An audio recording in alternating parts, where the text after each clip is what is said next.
दोस्तों ये बात तो आप सभी जानते ही हैं कि मक्खन खाने की स्वाद को बढ़ाता है और सेहत के लिए भी ये काफी फायदेमंद होता है। इसके अलावा भारत के करीबन हर इंसानों ने इसका स्वाद कभी न कभी तो जरूर चखा है, फिर चाहे तो ब्रेड पर लगा के खाया हो या फिर रोटी के ऊपर या फिर सब्जियों में डालकर। लेकिन क्या आप जानते हैं कि सबका मनपसंद मक्खन आखिर फैक्ट्रियों में कैसे तैयार किया जाता है, जो कि इसका टेस्ट इतना लजीज और नमकीन बन जाता है। आज की इस वीडियो में हम जानेंगे कि बटर को आखिर फैक्ट्री में कैसे बनाया जाता है और मक्खन को खाने से क्या फायदे होते हैं और क्या नुकसान। तो चलिए पहले जानते हैं कि इसे कैसे तैयार किया जाता है।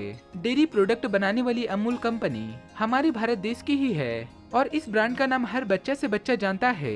ये कंपनी दूध, मक्खन, पनीर को बहुत ही बड़े पैमाने पर बनाती है। बटर को बनाने के लिए सबसे पहले अमूल के बड़े बड़े टैंक, गांव में तैयार किया गया मिल्क के कॉर्पोरेटिव संस्थानों से करीबन 20 मिलियन लीटर दूध लेकर अलग अलग फैक्ट्रियों में पहुंचते हैं, जहां पहुंचने के बाद उस दूध की अच्छी तरह से जांच करी जाती है। जांच करने के बाद जब दूध की अच्छी क्वालिटी निकलती है तो उसे स्टोरेज टैंक में पंप की मदद से डाला जाता है। जिस स्टोरेज टैंक में दूध को रखा जाता है वो दूध से बैक्टीरिया को अलग करने का काम करता है, जिसके बाद इसका सेपरेशन और पास्चराइजेशन किया जाता है ताकि दूध से क्रीम को अलग किया जा सके। और इसके बाद इस क्रीम को पूरे 8 घंटे तक 14 डिग्री सेल्सियस में मक्खन को मैच्योर किया जाता है। जब ये सारी प्रक्रिया हो जाती है तब उस क्रीम को दूसरे प्रोसेस के लिए भेज दिया जाता है, जिसमें उस क्रीम को काफी तेज आरपीएम में घुमाया जाता है ताकि मक्खन और मट्ठी को अलग अलग किया जा सके। और इस प्रक्रिया के बाद जो मक्खन तैयार होता है उसे फिर एक साथ गूथा जाता है ताकि ये आपस में एक साथ जुड़ सके। अच्छे से गूथने के बाद वर्कर्स इसे ब्लेंडर में डालकर उसमें थोड़ा सा नमक डाल देते हैं और यही कारण है कि जब हम अमूल बटर खाते हैं तो इसमें एक नमकीन टेस्ट का अनुभव किया जाता है। नमक मिलाने के बाद एक बार फिर से मक्खन को अच्छी तरह से गूथा जाता है ताकि इसे और भी सॉफ्ट बनाया जा सके। ये सारी प्रक्रिया कंप्लीट होने के बाद फाइनली बटर बनकर तैयार हो जाता है।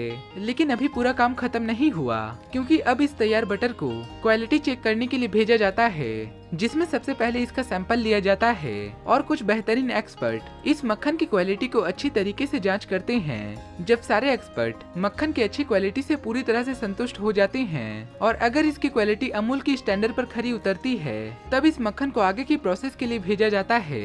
लेकिन अगर क्वालिटी चेक में जरा सा भी कमी आती है तब पूरा का पूरा बटर रिजेक्ट कर दिया जाता है, क्योंकि अमूल की खास बात ये है कि वो अपने प्रोडक्ट के क्वालिटी के साथ साथ किसी भी प्रकार का कोई भी समझौता नहीं करता।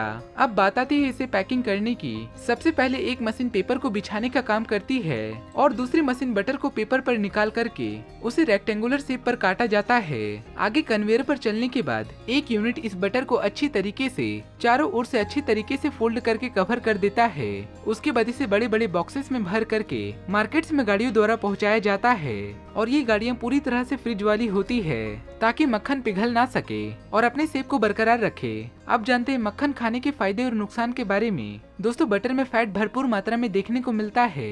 इसके अलावा विटामिन ए, विटामिन ई और विटामिन K2 भी अच्छी मात्रा में पाई जाती है। इसीलिए जिन भी लोगों को कमजोरी होती है उन्हें मक्खन का सेवन करना चाहिए। इसके अलावा एक शोध के मुताबिक मक्खन खाने से दिल की बीमारियां भी बहुत कम हो जाती है। जैसा कि हम सभी जानते हैं कि किसी भी चीजों का अधिक सेवन करने से वो हमारे शरीर को नुकसान पहुंचाता है, उसी प्रकार से अधिक मात्रा में बार बार बटर खाने से वो व्यक्ति मोटापे का शिकार होने लगता है।